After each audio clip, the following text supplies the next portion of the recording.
Our read along this week is entitled Discovering the Northwest Passage. Roald Amundsen was destined to fulfill great dreams. As it turned out, however, they were not his mother's dreams.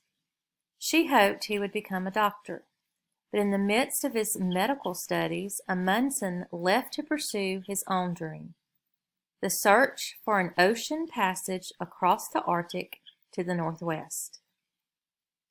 As a navigator, he'd spent much of his boyhood on his father's ship. He knew that a route across the Arctic would greatly diminish the time it took to journey between Europe and Asia. Could he discover such a passage?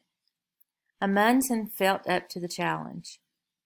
In 1902, after gathering 6 other participants, he embarked on his quest. Amundsen and his companions began running, skiing, and biking to make their bodies durable for the Arctic's extreme conditions.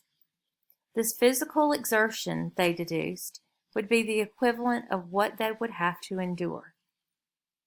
1 year later, they sailed for the west coast of Greenland. After reaching Baffin Bay, they followed the ocean route to King William Island.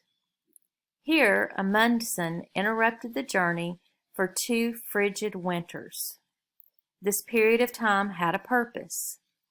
Finding the Northwest Passage was his main objective, but after he accomplished his feat, he wanted to explore both the North and South Poles. In Amundsen's mind, the prime for this meant learning from the native inhabitants. During his stay, he met 10 Inuit groups. Studying these peoples, he adopted their lifestyle and clothing. He learned how to build igloos and how to hunt and fish. Before he resumed his quest, Amundsen made one more stop. Those who helped finance his journey had assigned him a second objective: to confirm the location of the magnetic North Pole. First found by James Clark in 1830, its position was in doubt. As it turned out, Amundsen proved Clark wrong. The site was actually more than 30 miles northeast of the location Clark had assigned it.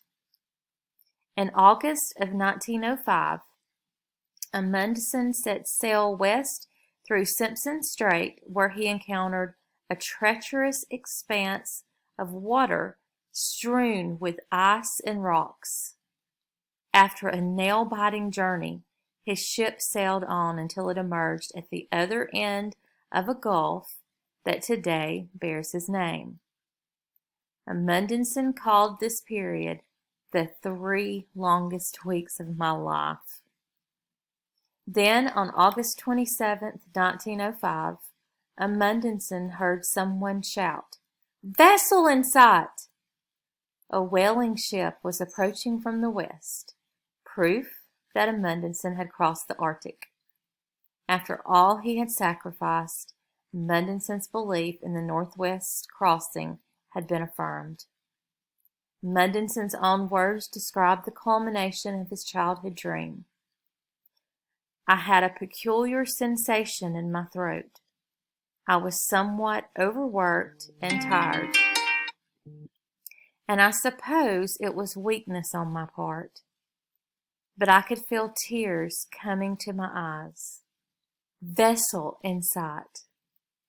The words were magical.